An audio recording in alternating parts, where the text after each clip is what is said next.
أعوذ بالله من الشيطان الرجيم بسم الله الرحمن الرحيم اقترب للناس حسابهم وهم في غفلة معرضون۔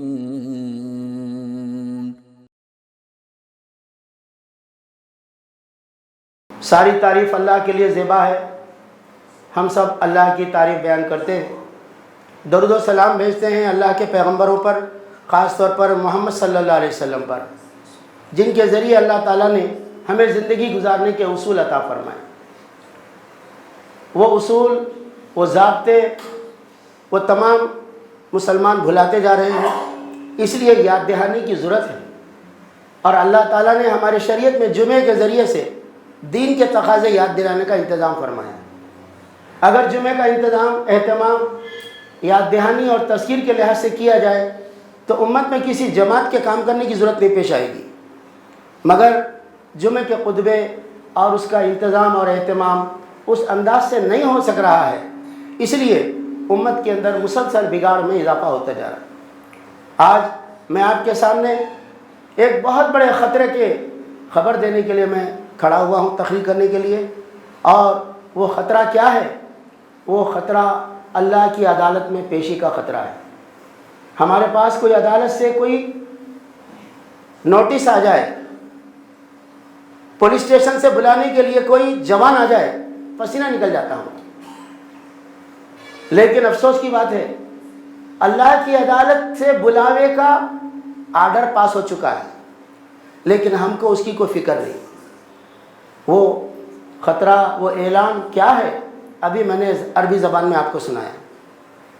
اللہ تعالیٰ نے ارشاد فرمایا، قریب آ گیا ہے لوگوں کے حساب کا خطرہ، مگر لوگوں کا حال یہ ہے کہ غفلت میں منہ مڑے ہوئے۔ اللہ کے نبی صلی اللہ علیہ وسلم نے فرمایا، میں اور قیامت یہ ایک ہاتھ کی دو انگلیوں کی طرح سے آس پاس ہے۔ میں آ گیا ہوں، میرے بعد کوئی پیغمبر نہیں ہے، قرآن آ چکا ہے، اس کے بعد کوئی کتاب نہیں ہے۔ سدھرنے کا، سنبھلنے کا آخری چانس ہے جو انسانوں کو ملا ہوا ہے۔ لوگوں نے پوچھا، اے اللہ کے رسول صلی اللہ علیہ وسلم، آخر وہ خطرہ جس کی آپ ہم کو ڈراوا دے رہے ہیں کب آنے والا ہے؟ وہ خطرہ جس سے ڈرانے کے لیے آپ صفا کی پہاڑ پہ چڑھ کے لوگوں کو پکار رہے ہیں، عرب کے تمام قبیلوں کو آواز دے رہے ہیں، وہ خطرہ آخر کب آنے والا ہے؟ آپ صلی اللہ علیہ وسلم نے فرمایا، وہ قیامت کی گھڑی کا علم، اس کی تاریخ، اس کا سال، اس کا سن اللہ کے سوا کسی کو نہیں معلوم، لیکن اس کی کچھ علامتیں جب پوری ہو جائیں گی تو قیامت آ جائے گی۔ لوگوں نے پوچھا کیا ہے اس کی علامتیں؟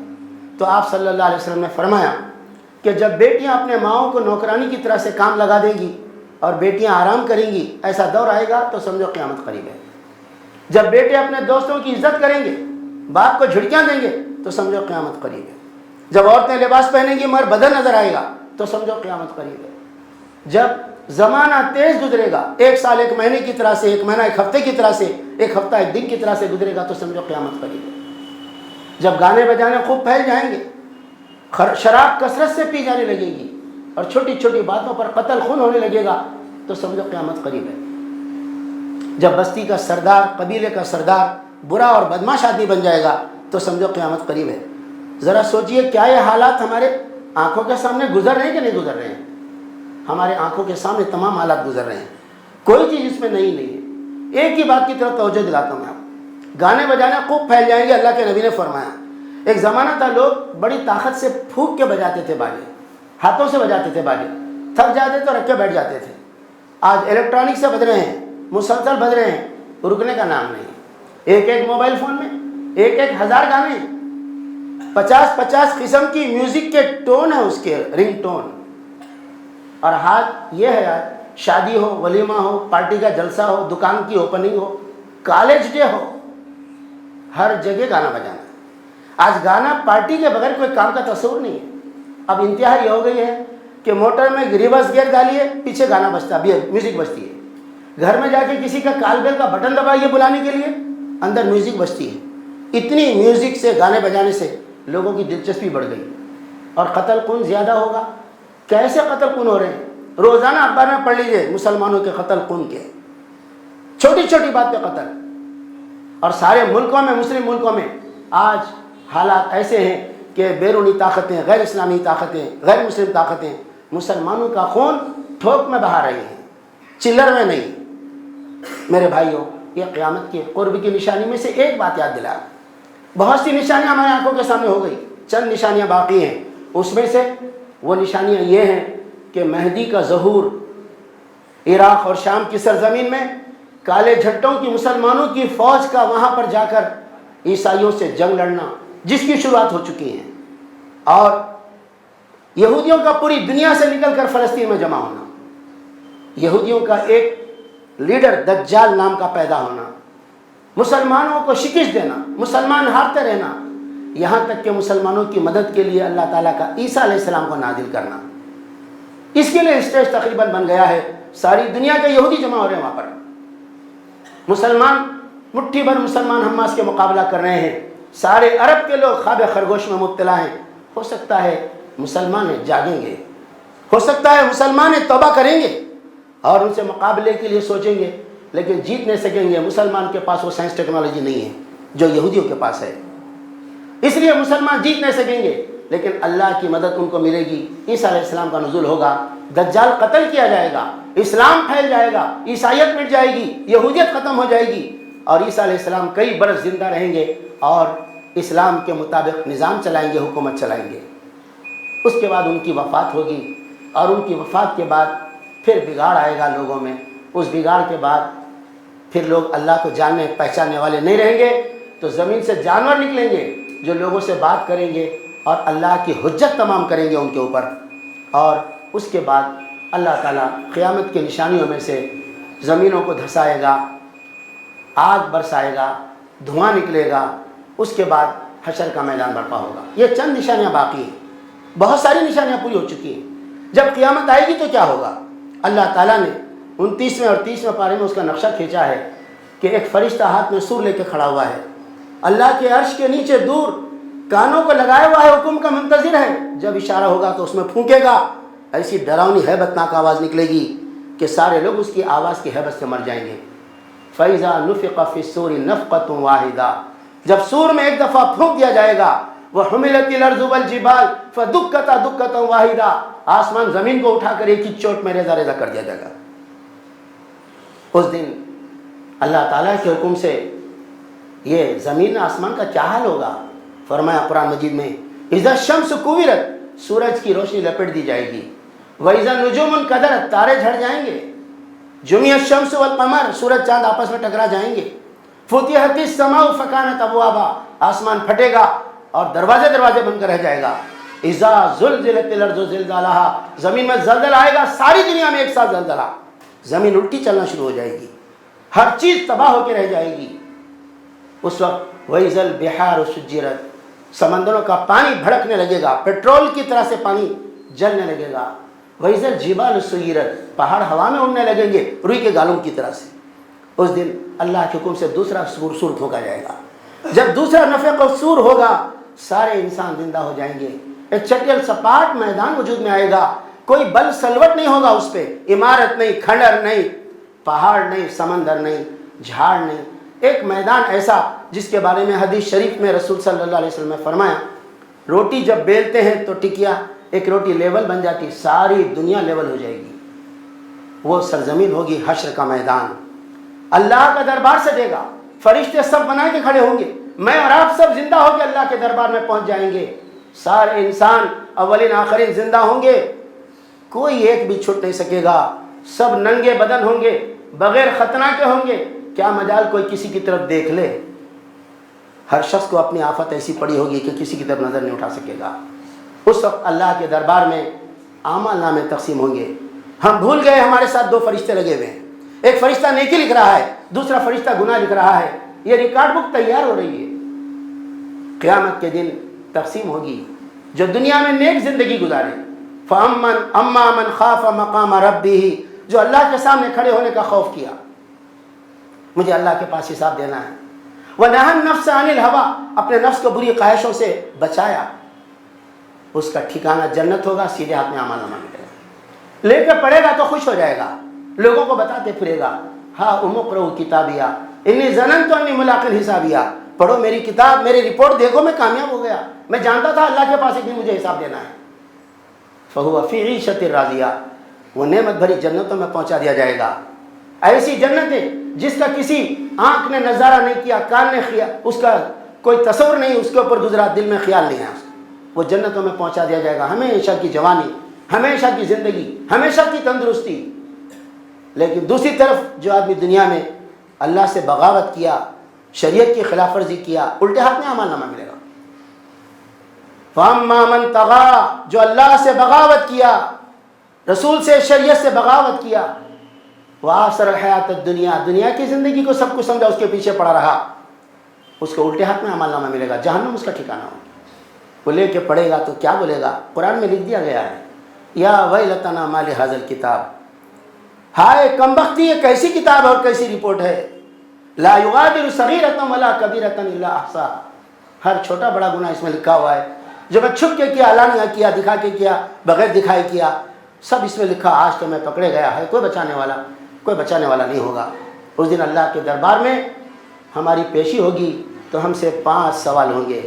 ہم خوش قسمت ہیں، ہمارے لیے پیپر آؤٹ ہو گیا ہے، پرچہ لیک ہو گیا ہے، ہم کو بتا دیا گیا کیا پوچھا جانے والا ہے. اس کے جواب بھی اللہ کے پیغمبر بتا دیے، محمد صلی اللہ علیہ وسلم بتا دیے.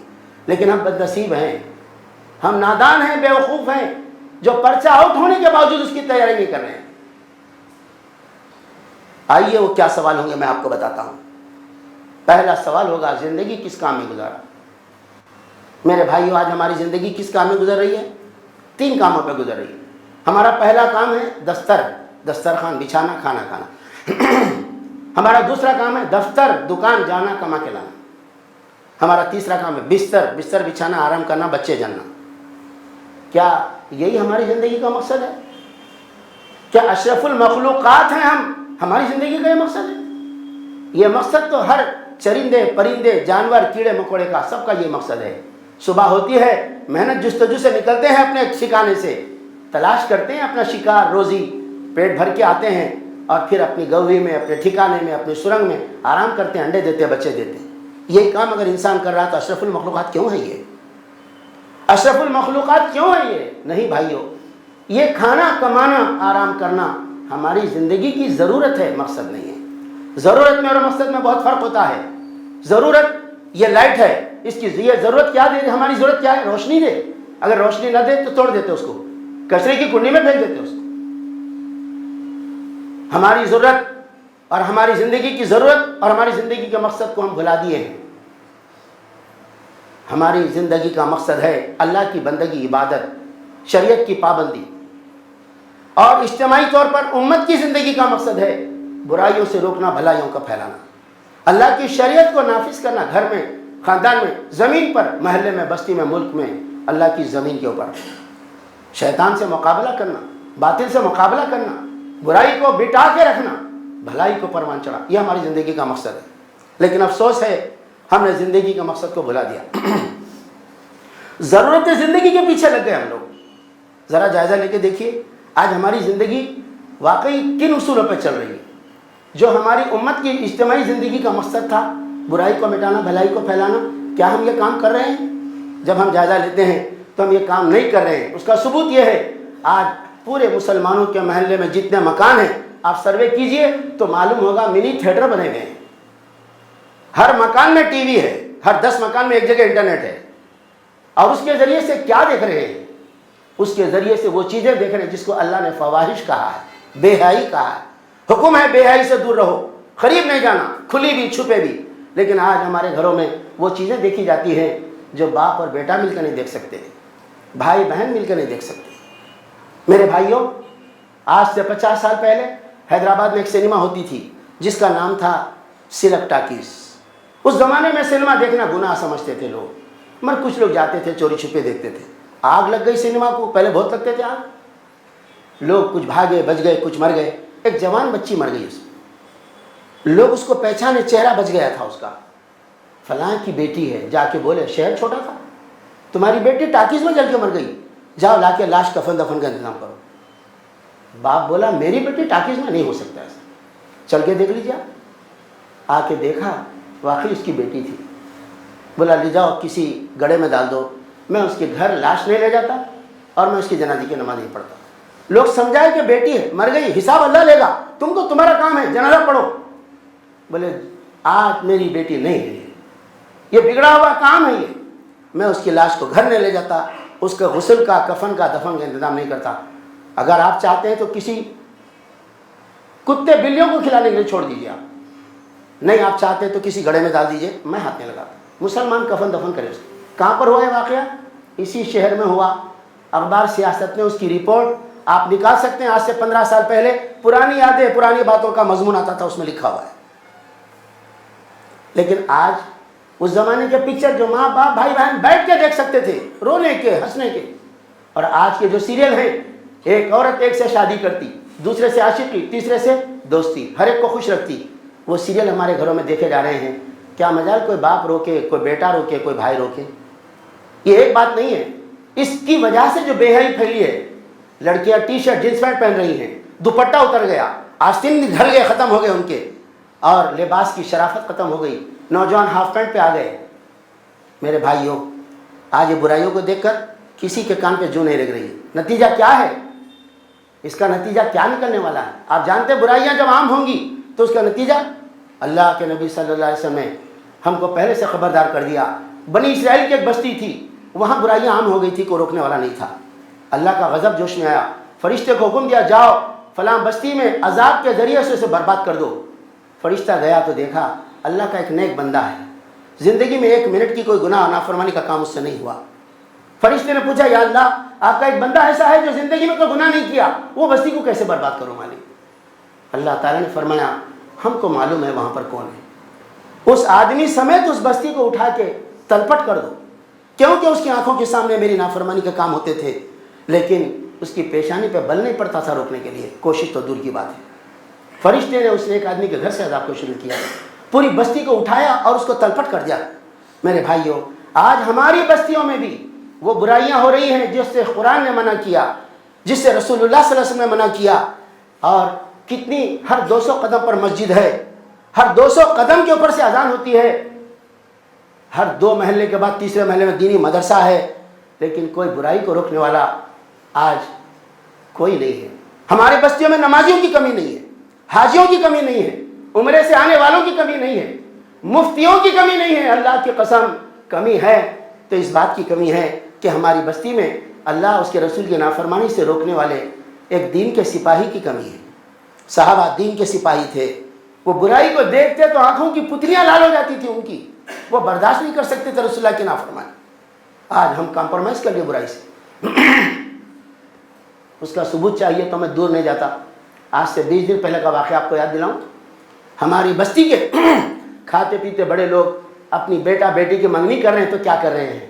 ایک زمانہ تھا بڑے بزرگ جاتے تھے, دلہن کو پھول پہناتے تھے, انگوٹھی پہناتے تھے, اور دلہے کو کوئی وہ لوگ مٹھائی دیتے تھے, ملاقات کر کے واپس آ جاتے تھے, تاریخ مقرر ہو جاتی تھی. آج منگنی ہو رہی ہے کہاں پر؟ فارم ہاؤس میں. اب ذاتی ہے کرائے کا, اس سے بحث نہیں کرتا میں. اور منگنی ہوتی ہے, دولہا دلہن خاندان والے, دلہے والے, دلہن والے کھاتے پیتے ہیں. اس کے بعد سب چلے جاتے ہیں دولہا دلہن کو تنہا چھوڑ کے کہ آپ لوگ کچھ ملاقات کر لیجیے. استغفر اللہ. شادی سے پہلے ملاقات کے لیے تنہائی, شادی سے پہلے لڑکے لڑکے کو ملنے کے لیے خاندان والے موقع فراہم کرنا, آج یہ برائی تھی. ٹھیک ہے یہ برائی تھی, اس کے بعد اس سے بڑی برائی ہے کہ مسلمانوں کے محلے میں سے چند غنڈے نوجوان نکلتے ہیں اور اس فارم ہاؤس کی دیوار کو پھاند کے اندر جاتے ہیں, اس منگیتر کے سامنے اس لڑکی کو بے آبرو کرتے ہیں اور اس کو ڈرانے کے لیے ایک سانپ لے جاتے ہیں اور 4-5 آدمی مل کے اس کے ساتھ منہ کالا کرتے ہیں, مار کے اس کے منگیتر کو زخمی کر دیتے ہیں. یہ کہاں ہوا؟ یہ کسی سکھوں کے محلے میں, بمنوں کے محلے میں, یہ کسی اور دوسری غیر مسلموں کی قوموں کے محلے میں نہیں, مسلمانوں کی بستی کے لوگوں کے بستی کے کنارے پر فارم ہاؤس میں ہوا ہے. میرے بھائیوں, ایسے واقعات 1 نہیں 2 نہیں, سننے میں ہے کہ سینکڑوں واقعات ہیں. آج ہماری بستی میں یہ برائیاں کیوں ہیں؟ ہم مقصد زندگی بھول گئے کہ ہم کو اللہ نے اس لیے پیدا کیا تھا دنیا میں, اس لیے بھیجا تھا. وَلْتَكُمْ مِنْكُمْ أُمَّةٌ يَدْعُونَ إِلَى الْخَيْرِ, مسلمانوں تمہارے اندر ضرور کچھ لوگ ایسے ہونا چاہیے جو لوگوں کو خیر کی دعوت دیں, برائی سے روکے, نیکی کا حکم دیں. امر بالمعروف کریں، نہی عن المنکر کا کام کریں. جو لوگ یہ کام کریں گے وہی کامیاب ہونے والے ہیں. لیکن ہم نے یہ کام چھوڑ دیا. آج ہماری بستیوں کا یہ حال ہے. آج ہماری بستیوں میں یہ حال ہے اس لیے کہ ہم نے دین کے تقاضے چھوڑ دیے. سوال کا جواب کیا دیں گے؟ دوسرا سوال ہوگا جوانی کس میں گرایا؟ ہماری جوانی کس میں گھل رہی ہے؟ آج ہمارے نوجوانوں کی حالت کیا ہے؟ رات کے 12 بجے تک موبائل فون لے کر چبوترے پر بیٹھنا، آزو بازو کی عورتوں کو لڑکیوں کو چھیڑنا، نہ تو گندے فلم دیکھنا، صبح 11 بجے تک سونا. دوسری قوموں کے نوجوانوں کو دیکھیے 10 بجے سے پہلے سو جاتے ہیں اور سورج نکلنے سے پہلے اٹھتے ہیں، RSS کے کیمپ پہ جا کے ورزش کرتے ہیں اور آ کے 7 بجے تک نہا دھو کے ٹفن ہاتھ میں لے کے نوکری کرنے، پڑھنے، بس اسٹاپ پہ کھڑے تھے جانے کے لیے. میرے بھائیوں، جس نوجوانوں کی زندگی رات جاگ رہے ہیں، دن میں سو رہے ہیں آدھے دن تک، وہ قوم آگے چل کر کیا امت کی، ملت کی نیا کو پار لگائے گی؟ آج ہمارے نوجوانوں کا کیا حال ہے؟ ہمارے نوجوانوں کا ایک واقعہ میں آپ کو سناتا ہوں. چند دنوں پہلے کی بات ہے. گنڈی پیٹ کے پاس موٹر سائیکل پہ ایک جوڑا گھومنے گیا. ایک کنکر پتھر آ گیا، کچھ پھسل گئے تو دونوں گر گئے، اندر ڈوب گئے. لوگ نکالے لاشوں کو. لڑکی کا تلاشی لیے تو معلوم مسلمان لڑکی ہے، لڑکے کی تلاشی لیے تو لائسنس نکلا تو غیر مسلم لڑکا ہے. آج مسلمان بچیاں غیروں کے ساتھ جا کے کیا کر رہی ہیں؟ شادیاں مندر میں کر رہی ہیں. میرے بھائیوں، یہ صورتحال دیکھ کے کوئی بے چینی ہمارے دل میں؟ ہمارے دل میں کوئی بے چینی نہیں ہے. جبکہ آپ دیکھیں گے غیروں کا ایک سادھو ہے، اس کا بیان ابھی آیا UP کے ایک سادھو کا بیان کہ ایک ہندو کو کوئی مسلمان بنا کے شادی کرے لڑکی کو تو اے ہندو نوجوانوں 100 مسلمان لڑکیوں کو تم ہندو بنا دو. اعلان کر دیا اس نے. کیا ہمارے کسی مدرسے سے، کسی مسجد کے خطیب سے، کسی جماعت کے ذمہ دار سے یہ پیغام ملا کہ مسلمانوں یہ غلط کام تو تم مت کرو، کرے تو تم دیوار اور روڈ بن جاؤ، اپنی کسی بہن کو دوسرے کے باہوں میں مت جانے دو؟ میرے بھائیوں، ہمارے نوجوان، آج ایک بوڑھا باپ پکارتا ہے بیٹا مجھے فالج ہوگا، اٹھ نہیں سکتا، مجھے اٹھا، پانی پلا، لے جا، پیشاب کرا، مجھے ذرا دوا کھلا. بیٹا سوتے رہتا، نہیں اٹھتا. گلی میں سے دور سے ایک دوست سیٹی بجاتا، زبان سے ایک ٹک بول کی آواز نکالتا، اٹھ کے ایسا بھاگتا دوست سے ملنے. دوست کی عزت ہے، باپ کی عزت نہیں نوجوانوں کے پاس. میرے بھائیوں، تیسرا سوال ہوگا مال کہاں سے کمایا؟ مال ہر امت کے لیے ایک فتنہ ہوتا ہے، آزمائش کی چیز. اللہ کے نبی صلی اللہ علیہ وسلم نے فرمایا میری امت کا فتنہ مال ہے. مال کی وجہ سے خاندانوں میں جھگڑا ہے، مال کی وجہ سے پولیس اسٹیشن، مال کی وجہ سے چوری چکاری، مال کی محبت. میرے بھائیوں، اللہ کے رسول صلی اللہ علیہ وسلم کی یہ فرمان ہم آنکھوں سے دیکھ رہے ہیں. مال کی محبت میں لوگ مال کی خاطر رشتے رد کر رہے ہیں. حساب دینا پڑے گا مال کہاں سے کمایا. حلال حرام کی تمیز اڑ گئی. ہاں، اس کا ثبوت اگر آپ چاہتے ہیں تو آپ دیکھ لیجئے مال کمانے کے بارے میں، حاصل کرنے کے بارے میں. جتنے گلے میں سے سونے کی چین چرانے کے واقعات حیدرآباد میں ہوتے ہیں، 70% مسلمان بچے پکڑے جاتے ہیں. موٹر سائیکل چرانے کے واقعات جتنے اخباروں میں آتے ہیں، 50% سے زیادہ مسلمان اس کے چور نکلتے ہیں. یہ چوری کے ذریعے سے مال کما کے شوق پورا کر رہے ہیں بچے. حساب دینا پڑے گا مال کہاں سے کمایا. یہ بچے نوجوان دین نہیں جانتے. میرے جیسے ٹوپی صدری والے یہ بھی حلال حرام کی تمیز بھول گئے ہیں. جب بیٹے کی شادی کرنا ہوتا ہے تو جوڑا مانگتے ہیں، گھوڑا مانگتے ہیں، جہیز مانگتے ہیں. مجھے بتائیے پورے قرآن کے 30 پاروں میں کوئی آیت جو جوڑے کی رقم لینے کو جائز قرار دیتی ہو؟ ورنہ میں بتاتا ہوں کہ ناجائز ہے جوڑے کی رقم مانگنا. اعوذ باللہ من الشیطان الرجیم. یا ایھا الذین آمنوا لا تاکلوا اموالکم بینکم بالباطل. اے لوگوں جو ایمان لائے ہو، باطل طریقے سے لوگوں کا مال نہیں کھانا، ناجائز طریقے سے لوگوں کا مال نہیں کھانا. یہ باطل طریقہ ہے، دباؤ ڈال کے لینا، 1 لاکھ دینا جوڑا، پھر یہ دینا، موٹر سائیکل دینا، الیکٹرانک کے پورے سامان دینا، جہیز دینا، پھر پھول کے جیسی بچی دینا. کیا قصور ہے وہ لڑکی کے باپ کا؟ پال پوس کے بڑا کیا، تعلیم تربیت دے کے قابل بنایا، اتنی خدمت کافی نہیں ہے، پھر اس سے پیسے چاہیے، اس سے سامان چاہیے. میرے بھائیوں، یہ ظلم ہے. اللہ نے منع کر دیا، اس سے حکم دیا وَآتُوا النِّسَاءَ صَدَقَاتِهِنَّ نِحْلًا. عورتوں کے مہر فرض سمجھ کے ادا کرو، خوش دلی کے ساتھ دے دو، نقد دے کے شادی کرو. ادھار پہ بھی نکاح ہو سکتا ہے، مگر جوڑا مانگنا، گھوڑا مانگنا جائز نہیں ہے. آج یہ جوڑے گھوڑے کی لعنت کی وجہ سے ہزاروں بچیاں گھروں میں بیٹھی ہوئی ہیں، اور ایک باپ پڑھا لکھا کے دیکھ رہا ہے لیکن کوئی رشتہ نہیں آ رہا، پیسے مانگنے دینے کے لیے نہیں ہے. مجبوراً باپ بول رہا بیٹی نوکری کر کے کمانے کو چلے جاؤ، میں تمہاری شادی نہیں کر سکتا. ہماری بیٹیاں نوکری کے لیے نکل رہی، برقع پہن کے جاتی ہیں. یہ برقع پوش لڑکیاں جو اپنے جسم کو چھپاتی ہیں حجاب سے وہ خوبصورت ہوتی ہیں، چہرہ کیسا بھی ہو اس میں کشش ہوتی ہے بے پردہ رہنے والوں کے مقابلے میں۔ کہاں جائیں گے نوکری کے لیے؟ بڑا کوئی مال، فیکٹری، دکان مسلمان کے نہیں ہے۔ مسلمان تو کھانا کمانا سب ختم کر دینے کی عادت میں لگے ہوئے ہیں، غیروں کی دکانوں پہ کمپنی پہ جاتی ہیں، نوکری مل جاتی ہے ان کو، 15 دن کے بعد بولتا برقع پہن کے نہیں آنا، 1 مہینے کے بعد بولتا ہمارے کمپنی کا ٹی شرٹ جینس پینٹ پہن کے ٹھہرنا۔ ہماری بیٹیاں غیروں کے ساتھ کانٹیکٹ میں آتی ہیں، ان کی آبرو لٹتی ہے، ان کی عصمت لٹتی ہے۔ کون ذمہ دار ہے اس کی؟ میرے بھائیوں، میں اور آپ ذمہ دار ہیں۔ جو ایسی جوڑے گھوڑے کی شادی میں ہم جاتے ہیں، ولیمہ کھا کے ڈکار لے کے نکلتے ہیں، مبارکباد دیتے ہیں، اور آپ بھول جاتے ہیں وہ ولیمہ جوڑے کی رقم سے کرا تھا انہیں۔ مجھے بتاؤ کوئی ولیمہ دلہن والے بولے ولیمہ ہم کرتے ہماری ذمہ داری ہے، کیا بولیں گا دلہے والے؟ شرم نہیں آپ کو؟ سنت ہے ولیمہ مرد آدمی کرنا، مگر دلہن سے پیسے لے کے کرنا، پورے پیسے ان کے ہیں۔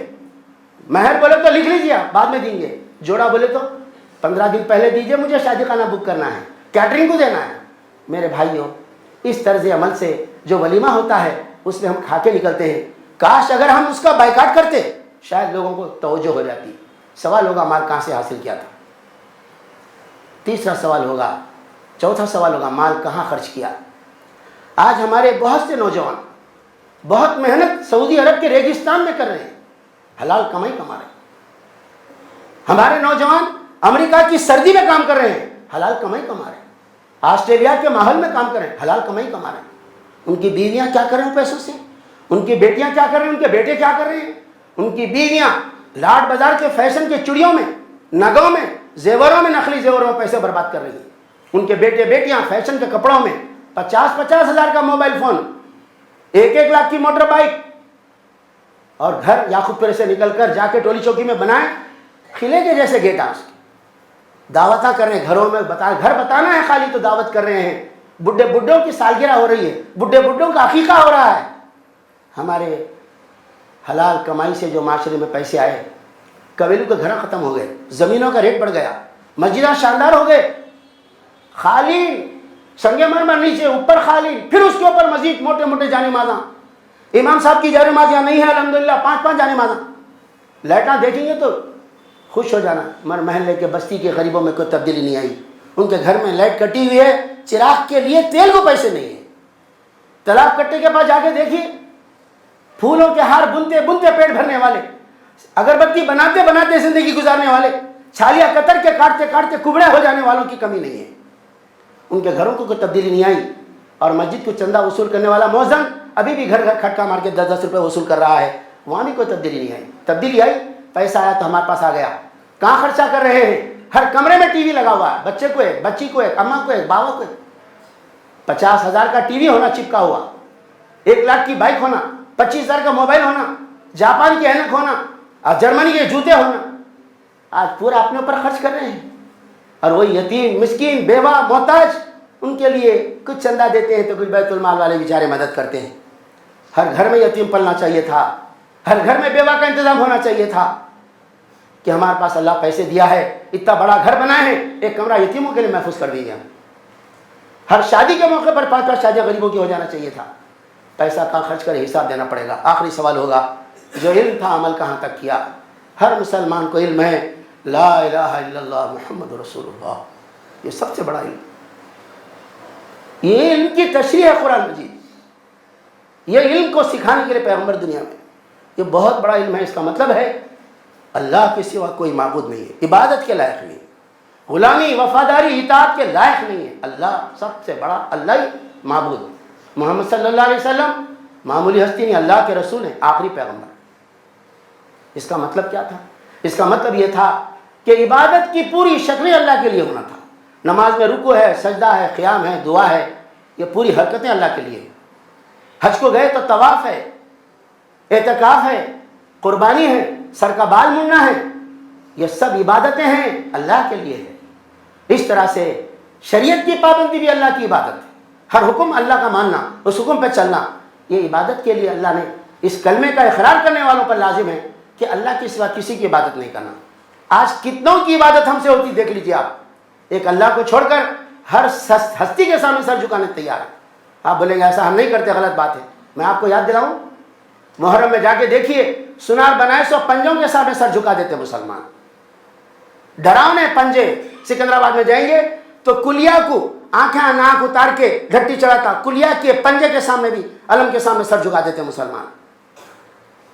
اور آپ منگل ہاٹ چلے جائیے آغا پورے کے آگے, گھوڑے کی خبر ہے, گھوڑے کے سامنے جا کے وہاں پر طواف کر کے شکر مٹھائی اگربتیاں لے جاتے, گھوڑے کی پوجا کر دیتے, مٹی کا گھوڑا ہونا. اور آگے بڑھیے نورخا بازار میں چلے جائیے, گھوڑے کی نال کو نال صاف بول کے اس کی عبادت کر. ارے غیر مسلم تو خوبصورت دیوی دیوتاؤں کی عبادت کر رہے ہیں, دیکھیں تو نظر لگ جاتی ہے ان کو. اور ہمارا حال یہ ہے, گھوڑے کی خبر, گھوڑے کے قدم کے نال اور سنار بنائے سو پنجے, کس کس کی عبادت؟ گزر گئے سو بزرگوں کی قبروں کی. میرے بھائیو, اللہ کے پاس سوال ہوگا کہ لا الہ الا اللہ پڑھتے تھے سب کیا کیے. دوسرا سوال ہوگا, دوسری اس کا جز ہے محمد رسول اللہ. کیا مطلب ہے؟ محمد صلی اللہ علیہ وسلم معمولی ہستی نہیں ہے, اللہ کے آخری پیغمبر, آخری رسول ہیں. ان کا اشارہ ہمارے لیے قانون ہے, ان کا حکم ہمارے لیے دستور ہے, ان کے پسینے کی جگہ خون بہانا ہم کو منظور ہے. محمد صلی اللہ علیہ وسلم جو کیا تھا ہم کام کر رہے ہیں. مدینے میں کیا تھا حضور جانے سے پہلے؟ 100 نام کی شراب پیتے تھے, بچیوں کو زندہ کاٹ دیتے, بچی نہیں بچہ ہونا, چھوٹی چھوٹی بات پہ لڑتے تو کشتوں کے پوچھتے لگ جاتے تھے. علم نہیں تھا, جہالت تھی, ننگے بیٹھتے تھے پیخانے کے سامنے, آمنے سامنے بیٹھ کے باتیں کرتے تھے, عورتوں پہ ظلم کرتے تھے, سود کھاتے تھے. میرے بھائیوں, اللہ کے رسول صلی اللہ علیہ وسلم مدینے کو گئے, ان برائیوں کو دیکھے تو یہی کلمہ جو ہم پڑھ رہے ہیں, یہی قرآن جو ہمارے پاس ہے, اس کے ذریعے سے آپ لوگوں کو اصلاح کر دیے. ان کے دلوں کو بدلے, فکر کو بدلے, سوچ کو بدلے, آخرت میں حساب دینا ایسا احساس دلائے. لوگ توبہ کر لیے, بدل گئے. تو کیسے بدل گئے؟ شراب کے مت والے شراب کے لات مار کے مٹکے پھوڑ دیے, بچیوں کو زندہ گھاٹنے والے دوسروں کی یتیم بچوں کے لیے پالنے والے بن گئے, چھوٹی چھوٹی بات پہ لڑنے والے سینے سے سینہ ملا کے بھائی بنا لیے, بلا لیے سب. پاک زندگی گزارنے والے. اس مدینے کو پہلے یثرب بولتے تھے, بعد میں مدینہ بولے, اس کو آج ہم مدینہ طیبہ بولتے ہیں. کیوں؟ پاک مدینہ, وہاں سب پاک کام ہوتے تھے. لیکن افسوس ہے وہ نبی کے ماننے والے, کیا اپنی گلی میں ہم نے یہ کام کیا, اپنے محلے میں یہ کام کیا جو حضور نے پورے مدینے میں کیا, بعد میں پورے عرب میں کیا, صحابہ نے پورے دنیا میں کر دیا یہ کام. ہم نے وہ کام نہیں کیا. لیکن ہم لکا مالی فدا, لکا روحی فدا, کھڑے رہ کے دعوے کرتے ہیں ہم فدا ہیں آپ پہ, اور رسول اللہ صلی اللہ علیہ وسلم کا ایک بھی کام مدینے میں بستی میں کرنے تیار نہیں. جب سوال ہوگا کہ علم جو تھا ہم نے عمل کیا کیا, تو ہم جھوٹ بولیں گے. اے اللہ میں سچا مسلمان, پکا مسلمان, میری ختنہ ہوئی تھی, یا اللہ میری جیب میں ہمیشہ تسبیح رہتی تھی, ٹوپی رہتی تھی, میری گاڑی میں آیت الکرسی کا تغرا تھا, گھر میں تغرے تھے. اللہ تعالیٰ پوچھیں گے سامانہ بتا رہا تو عمل بتا, عمل کا تو کوئی توشہ نہیں ہے. جھوٹ بولیں گے اللہ میں مسلمان تھا, ایسا کرتا. اللہ تعالیٰ حکم دیں گے اس کے منہ پہ مہر لگا دو. الیوم نختم علی افواہہم, آج ان کے منہ پہ مہر لگا دی جائے گی. وتکلمنا ایدیہم وتشہد ارجلہم بما کانوا یعملون, آج ان کے ہاتھ گواہی دیں گے, ان کے پیر بولیں گے یہ کیا کام کر کے آئے. سب فر جسم کا جو رواں رواں بولنا شروع کر دے گا. شرمندہ ہو جائے گا انسان, میں اور آپ شرمندہ ہو جائیں گے. شرمندگی سے توبہ کرنا چاہیے. توبہ کا دروازہ قیامت سے 40 دن پہلے بند ہو جائے گا. توبہ نہیں, ندامت کی وجہ سے اللہ کے عرش کے سامنے سجدے میں گر کے ناک رگڑنا چاہیں گے, پیٹ تختہ ہو جائیں گے, سجدہ نہیں کر سکیں گے. قرآن میں لکھا ہوا ہے یوم یدعون الی السجود فلا یستطیعون, جب سجدے کو بلایا جائے گا سجدہ نہیں کر سکیں گے, پیٹ تختہ ہو. خاشعۃ ابصارہم ترہقہم ذلہ, نگاہیں جھک جائیں گی, ذلت مسلط ہو جائیں گی. وقد کانوا یدعون الی السجود وہم سالمون, جب دنیا میں سجدے کے لیے نماز کے لیے بلایا جاتا تھا صحت مند تھے مگر نہیں آتے تھے. میرے بھائیوں, اللہ تعالیٰ حکم دیں گے فرشتے کو 70 گز زنجیر میں لپیٹو اسے, گھسیٹ کے ناک کے بل لے جاؤ دوزخ میں پھینک دو اسے. اس دن کوئی بچانے والا نہیں ہوگا, بیوی بچے, استاد, کوئی مرشد, کوئی جماعت, کوئی کسی کو نہیں بچا سکیں گی. وہ دن آنے والا ہے. اس دن کے آنے سے پہلے ڈرانے خبردار کرنے اللہ نے پیغمبروں کو بھیجا.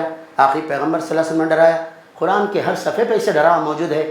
یہی بات سے میں آپ کو ڈرانا چاہتا ہوں کہ قیامت قریب ہے, اور اس دن کے آنے سے پہلے عمل کا توشہ تیار کرنا ہے. اب تک کو جو زندگی گزر گئی, اب اس زندگی کو بندگی میں بدلنا ہے. سچے دل سے توبہ کیجئے کہ اب تک ہماری غفلت تھی. اللہ اپنے آپ کو بھی نہیں بدلے, ماحول کو بھی نہیں بدلے. اب ہم توبہ کرتے ہیں. توبہ کرنے سے اللہ تعالیٰ فیصلے رحمت کے کرتے ہیں، خوش ہو جاتے ہیں. اللہ تعالیٰ اتنے خوش ہوتے ہیں کہ مسافر کو جو اونٹ مل جاتا ہے جتنا وہ خوش ہو جاتا ہے. توبہ کے بعد عمل کرنا ہے، نماز کی پابندی کیجیے.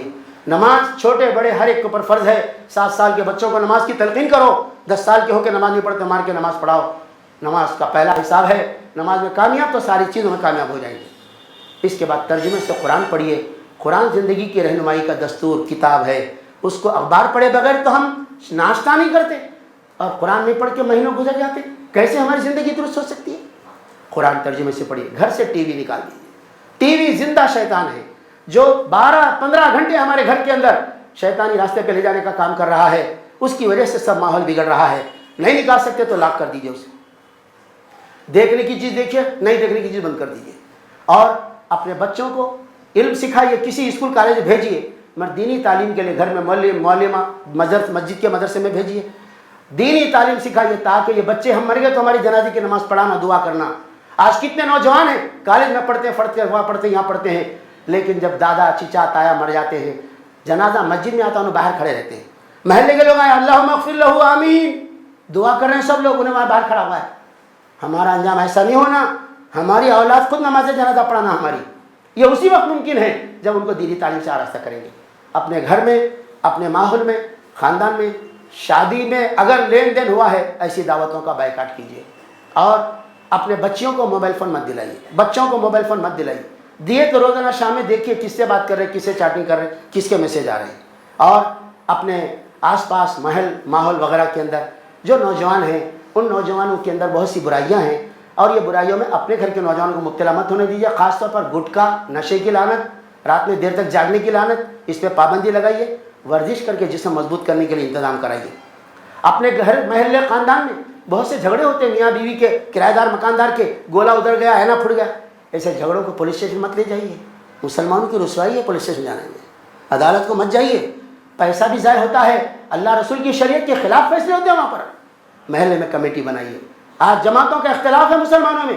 ہمارا اللہ ایک، رسول ایک، قبلہ ایک، کلمہ ایک، کتاب ایک، مگر مسجدیں الگ ہے، جماعتیں الگ ہو گئی، ایک دوسرے کو سلام کرنے تیار نہیں ہے. اس ماحول کو ختم کر کے ہر جماعت کے نمائندے کو لیجئے، ہر مسجد کی کمیٹی کو لیجئے، ایک کمیٹی اصلاحی بنائیے. بھائی جماعتیں جو کام کر رہی کرنے دو. ہماری گلی کے اندر جو بگاڑ ہے اس کو دور کرنے کے لیے ہم کام کریں گے، ہماری جماعتوں کے ساتھ کام کریں گے. تو سب کو جماعت بنا کے، ایک کو ذمہ دار بنا کے اس طرح کی زندگی گزاریں گے، اللہ کی رحمت اترے گی، یہ مشکل حالات دور ہو جائیں گے. یہ پیغام یاد دلانا چاہتا تھا.